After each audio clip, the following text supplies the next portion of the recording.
One international and the other domestic. Now, both points to a familiar issue: how power is exercised and how institutions respond when it is questioned. Good afternoon, everyone, and welcome to Asidi Hot right here on Active Citizens. My name is Ifoma Oji, and joining me in the studio this afternoon, I have with me Ugochukwu Afuba. Good afternoon, Ugochukwu.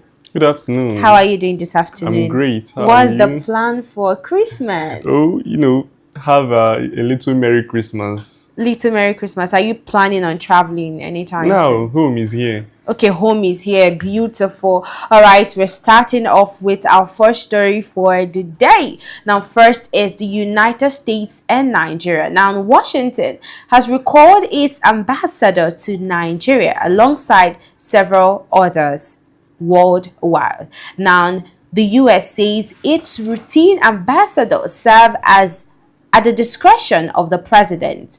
That explanation holds, but the context matters. Nigeria is a strategic partner on security, trade, and regional stability. So even a routine recall creates a temporary gap, not a breakdown in relations, but a pause in top-level engagement. Now, the real question isn't whether this is diplomatic hostility. It is whether Africa remains central to U.S. foreign policy priorities or just simple procedure.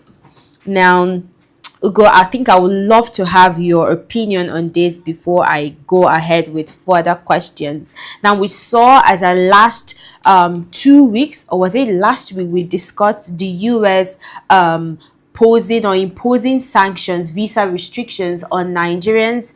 And not just that, we've seen other ones, other sanctions coming up, and now we're seeing this particular one.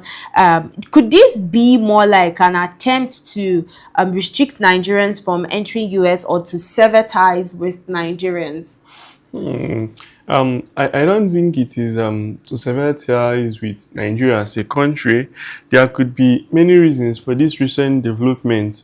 One could be, to act as punishment is not the right word. Let's say sanctioned to Nigeria for, the denial game they played in the question of the Christian genocide in Nigeria, particularly in some of the northern states. We saw the United States restricting Nigerians from entering their country, and even issuing bans on visas and all of that. And I have to say that the way the Nigerian government and the presidency has reacted to some of these things just shows misplaced priorities, shows that they do not necessarily, it does not even concern them, it does not affect them in any way. Because I have always said that we only see this government acting when some of these things affect them. And let me tell you the reason why it does not affect them. Government officials, Tinubu, the president, and other people who are in his ship, they get a free pass. They can travel to the United States whenever they want because they have a diplomatic visa. They do not use a visa just like everyone else. So even if they want to have, say, a vacation in the United States, they can still travel. Donald Trump's policies does not affect them because there is an international law guiding how people enter different countries. So government officials are allowed to enter countries even when there are visa bans on that country. That is why even though the United States and South Africa are having issues now with whether they are something similar to the case of Nigeria, but it's not a genocide, the United States, Donald Trump is arguing that there is this genocide against white farmers in South Africa. Why the South African president, like the Nigerian president, is contradicting, saying that we do not have any genocide at all. But amidst all this chaos, the South African president and his workers, people that work with him, they can still freely move to the United States, even amidst the visa ban. So I think the reason why the presidency, the federal government, and the Nigerian government as a whole, why they are not responding effectively to some of these things is that it does not affect them like it affects the average Nigerian. All right, now Africa has been the region most affected by this recall. We have ambassadors that are being recalled from almost 13 countries in Africa here. We have Burundi, we have Cameroon, we have Senegal, we have Uganda, and then the rest of them. And I'm just going to ask, an ambassador is supposed to serve as a representative of the president, no matter the country they come from. And I'm asking, what does it mean for a president of a country to withdraw an ambassador from a particular country, most especially Africa? I wouldn't answer for any other country. Let's be specific about Africa as a country. I think Nigeria is involved, though. Yes, of course. Nigeria is the giant of Africa, per se. So I think that the major reason for this is kind of a belittling of the country. When you feel these are third world countries, or they are developing countries, as some may put it, underdeveloped countries. Yeah. These are the reasons why most times it looks like Africa is not a priority when it comes to foreign policy from these first world countries and developed countries like the United States, Germany, and the rest of them. So you see, it's just it just paints the image that we are not so important that they get to recall ambassadors anytime. Exactly. The other day I was analyzing something, and I was saying that back a long time ago in the Soviet Union, when Russia was still under the Soviet Union, the Russian president was having issues with the head of the Soviet Union and was making contradictions to the general rule being implemented by the head of the Soviet Union. And a Times reporter, I think that was in the 1990s, was giving an analysis of what happened and how different world leaders would have handled that issue. He gave instances of where one would just gun him down at a cold night, gave different instances, and then when he got to a particular world leader, he said how he would have handled that disrespect is that he would have made him an ambassador to what was the country again? I think Burkina Faso. And you know what this is? This is a big insult to tell you that you will be an ambassador to Burkina Faso. Remember, this was happening in the late 1990s, and you can imagine how backward Burkina Faso is today. You can now try to imagine how backwards it was in the 1990s. So for them to make that kind of statement that they would make you an ambassador to Burkina Faso, it is a belittling sentence. It just means that Burkina Faso is not a country that deserves an ambassador. And in general, it affects Africa as a whole because the Africans are blacks. So when something affects any country in Africa, it is generally affecting Africa because how do they put it, that every man is a part of the main. So when anything affects any country, be it countries being headed by military heads of state or civilian government, it affects Africa as a whole. All right, I love that forensic exit. Now, I'm still talking on this particular topic now. The US diplomats and some lawmakers are actually worried for this recall, and they're saying that taking out many experienced diplomats from different parts of the country could actually hurt continuity. And this is when we are seeing something areas in trade, peace, negotiations, investment, security, and the list goes on being halted. Do you buy into that, or what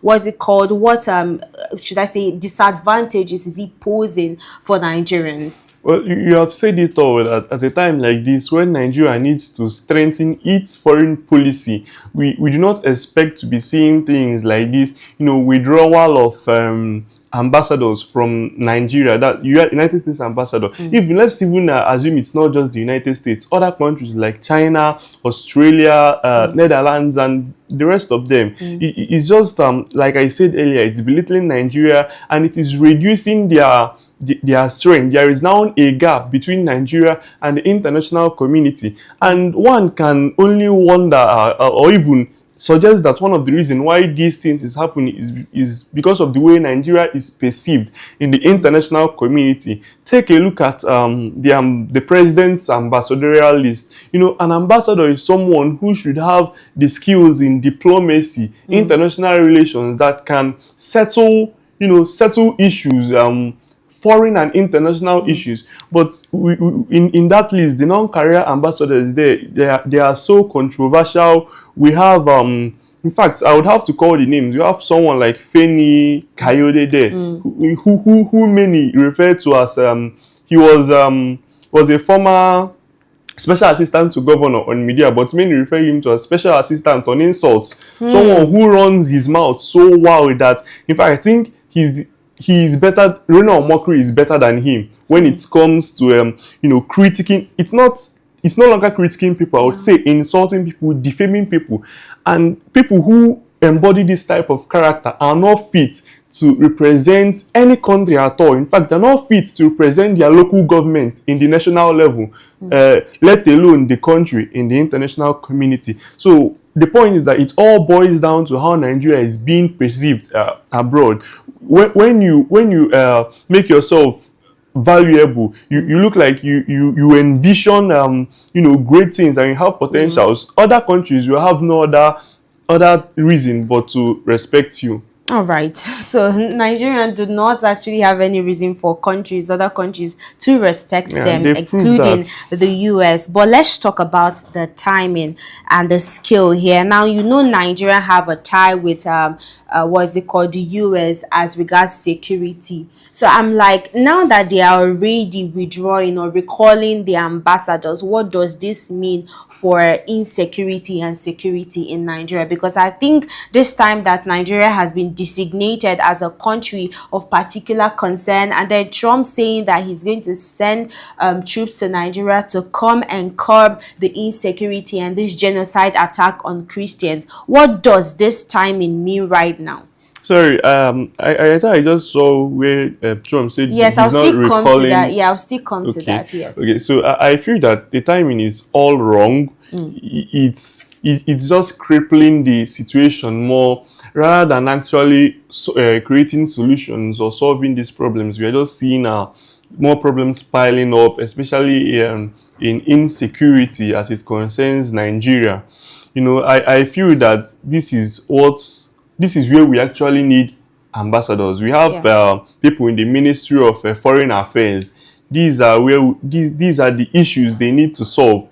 We need to actually bring a long-lasting solution to some of these problems. There should be skilled diplomacy. This time, it's not just defending or denying. There should actually be a diplomatic relationship between Nigeria and the United States, because United States is a world superpower, and they have shown concerns about the issue in Nigeria. So I think that rather than actually playing a denial game or even trying to defend yourself, trying to talk about sovereignty, they should actually go for collaborative work this time around. They should find, even if the United States, even if it looks like they are imposing sanctions on Nigeria, for the fact that they are bigger than you, you don't have, you can't even be on the defensive. They will still crush you and your defense. Exactly. So when there is no option, the next thing for you now to do is to find a way to work with them, try to get them on your side, or even try to get on their side. This is what the country should be doing. But for some reasons, they're not doing it. I do not know why. Whether it is as a result of incompetence, you do not have people who can actually do these jobs, take the bull by the horn and actually confront these things, or it's just they do not know about it, they have not thought about it, or it's lack of political will. Exactly, because I was coming to that. I'm like, is it incompetence? Why exactly have they not done these things? Yeah, because we know that the former president of Nigeria was involved in the military, and he has all it takes to stop insecurity in Nigeria. Why are they not? Exactly. Now, coming again to the current president, Bola Ahmed Tinubu, he has all it takes. He has been in the system for a very long time. At one time, he was acting as a statesman. So I was surprised to see insecurity, still forging in a time like this and moments like this. But let's take it back to the US sending troops down to Nigeria. Remember when Trump designated Nigeria as a country of particular concern, and he said that if the government of Nigeria Nigeria does nothing to stop insecurity in Nigeria, that he's going to sever ties with Nigeria, and that other sanctions are equally going to follow through. And that's why we're seeing all these things. But like just what you said, there's possibility that this might not actually be sanction or punishment towards Nigeria. But let's still talk about this new development here. Now, the United States currently ruled out sending troops to Nigeria despite rising insecurity and renewed scrutiny over religious freedom. Now, Washington insists that its designation of Nigeria as a country of particular concern was meant to drive reforms through diplomatic engagement and not military action. And I read a lot of comment section from this particular news, and a lot of Nigerians are saying, does Nigerians actually think that Trump is going to send his military men to come and fight Nigerians? So, but I just want to have your opinion on that. Well, I've always been on the side that we should solve this diplomatically rather than having sort of an intervention. I've always had that in mind, and seeing this, it actually, the only reason why they would be withdrawing back is maybe we've started to have diplomatic discussions trying to solve this diplomatically as it should have been in the first place. And if that is so, then kudos to whoever, the people who are conducting these diplomatic relations, I would say. That's a start, because I never envisioned Trump sending military men to Nigeria. I always knew, I think I said it here even, that it's more like to pressure the government to actually do something rather than performing actual military strikes in Nigeria. I didn't really think that would happen.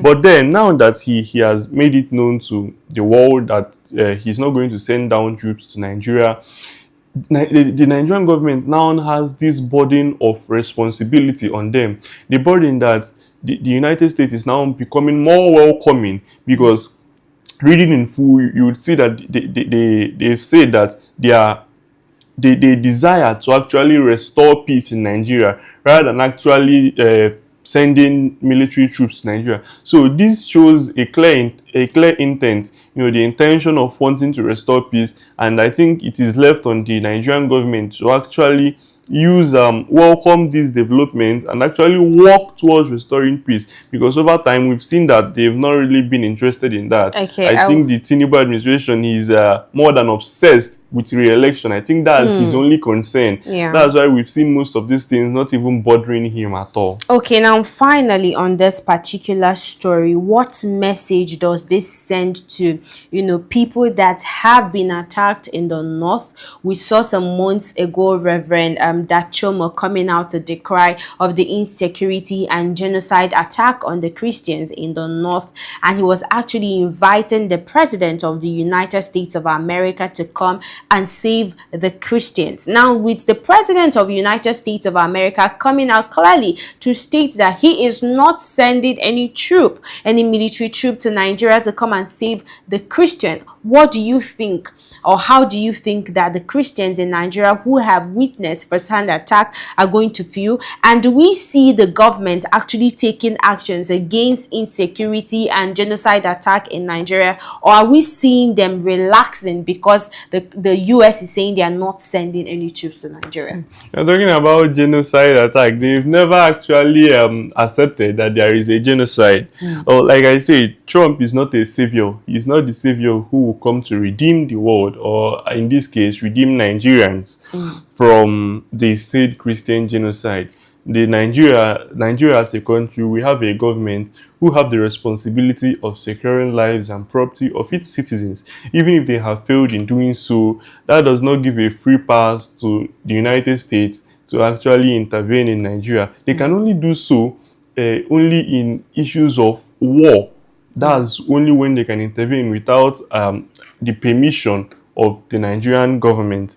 So that being said, some of those who actually relied on United States President's comments earlier, they might feel disappointed. I am not, because he has a country to run, a country with over $1 trillion economy. I mean, that's like triple Nigeria's economy. So he has more pressing issues than that of Nigeria. I'm not trying to, belittle the case in Nigeria. We have, the insurgency in Nigeria is not something to joke about. So these are serious issues, and I feel that the government should actually take it serious.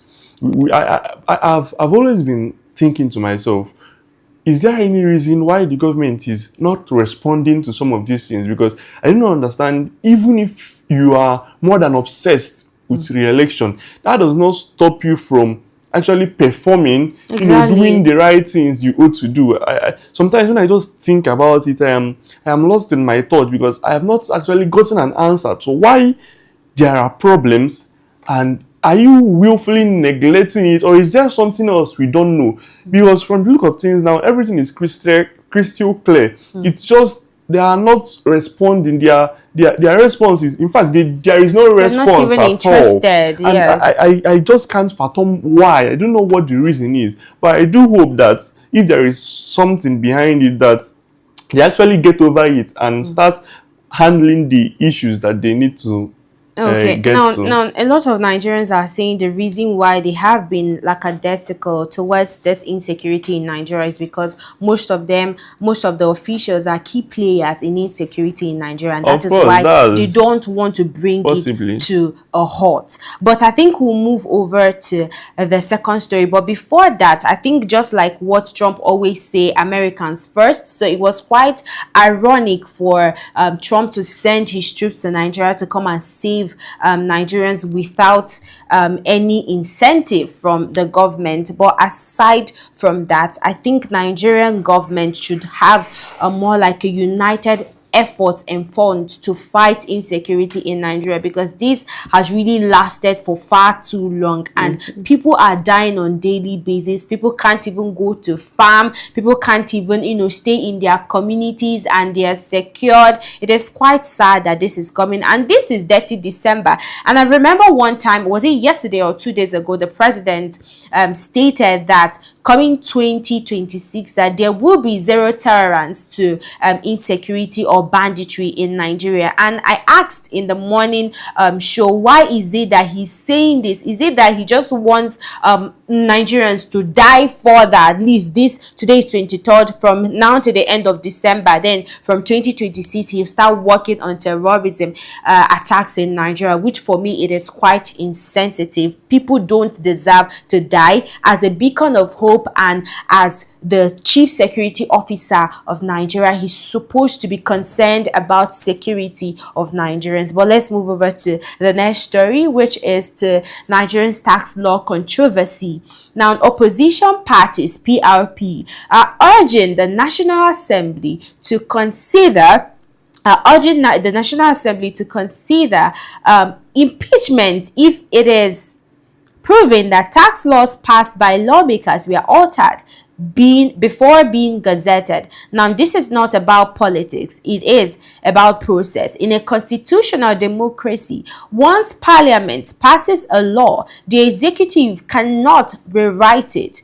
If the discrepancies exist, they must explain why openly and clearly. Now, the presidency says the claims are based on draft and fake documents, and that places responsibilities squarely on the National Assembly to investigate and clarify the truth. Now, silence would weaken legislative authority, and overreaction would politicize accountability. Now, this particular story, I remember one time, was it last 2 weeks, that Dasuki during plenary in the assembly, the House of Assembly, was saying that there was a lot of discrepancies in the already passed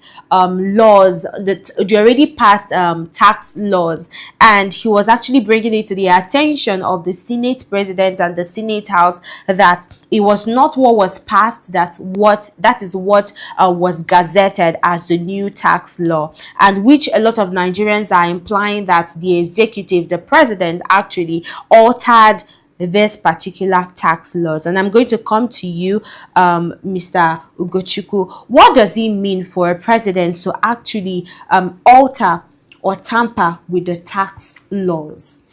Well, if that claim is true, then then we would have to establish the fact that there is no law in Nigeria. Or even if there is, it is just on paper. They are just there for ceremonial purposes. But then, in the beginning, you said, what's the name of the opposition party? PRP.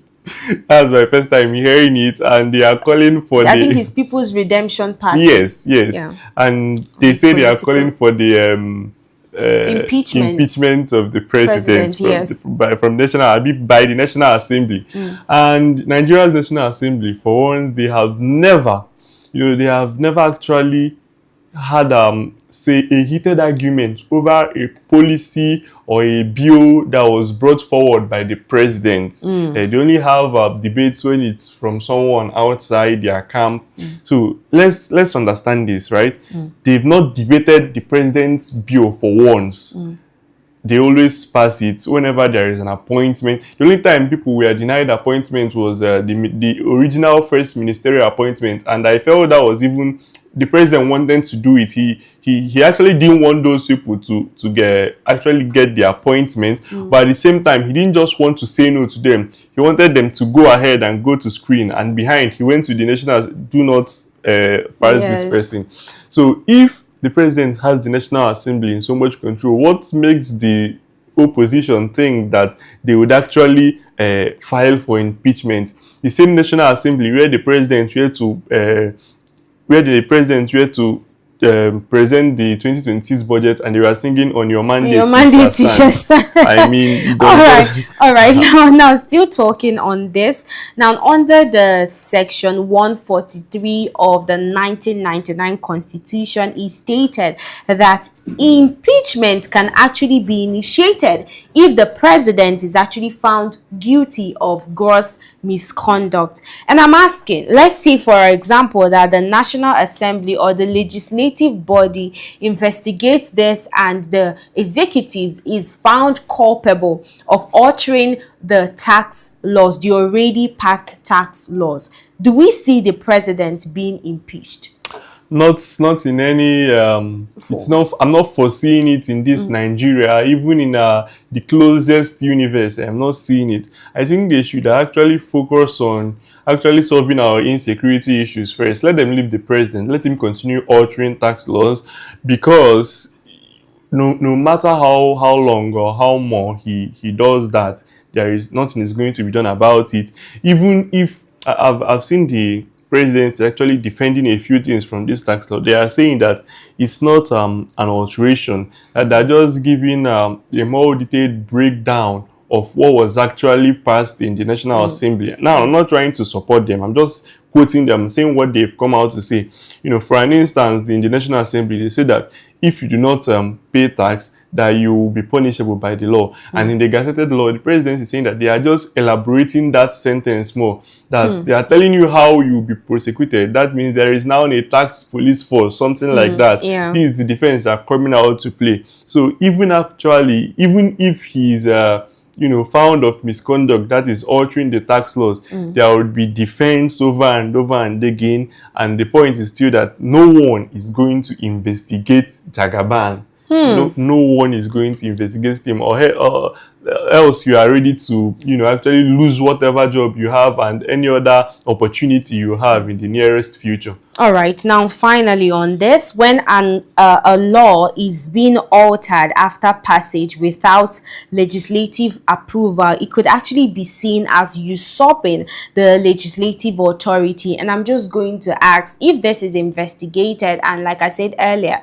the executives is found culpable, what does this, and sorry, he's not being punished by the legislative and by the government, what message is this passing for Nigerians, and not just Nigerians? What message is this sending to investors hoping to invest in Nigeria? It is simply painting a picture of a lawless country, a country that has laws but do not actually follow it. And I think this is not even the first time, or it will not be the first time, if actually it is investigated and nothing is done about it. We've seen it happen time and time again. The president, brazenly breaking the laws. We saw it in the case of the state of emergency in Rivers State, where the Constitution explicitly, does not mention the president as having the powers to actually suspend elected authorities, but he did it and nothing happened about it.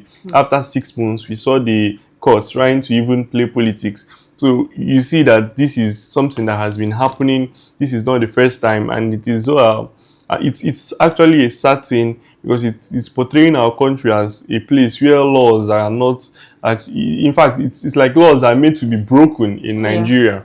All right.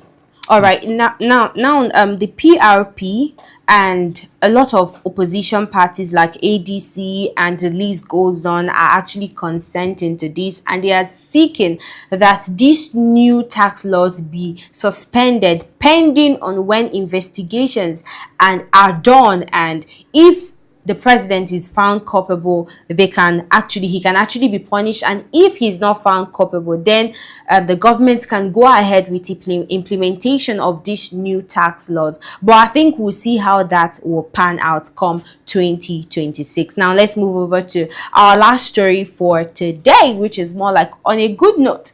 Now the governor of Abia State, Alex Oti, has provided free electric buses for Abians in Abuja and Lagos to convey them home for dirty December. Now, the governor has promised to roll out 100 units, and from now till January 2026, the electric buses will be free from charges from anyone in Abia State. Let's take a look at that video, and when we come back, we'll have just little conversation and wrap up the show.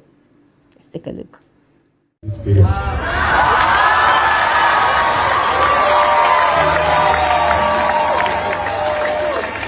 And by tomorrow, we'll be launching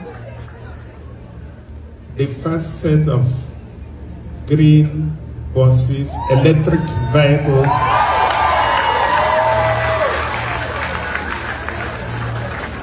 for public transport. There are 20 of them, another 80 is on the way.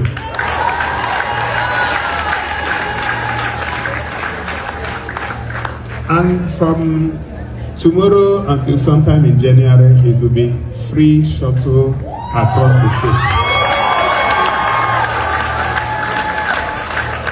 So for those from Abia State, and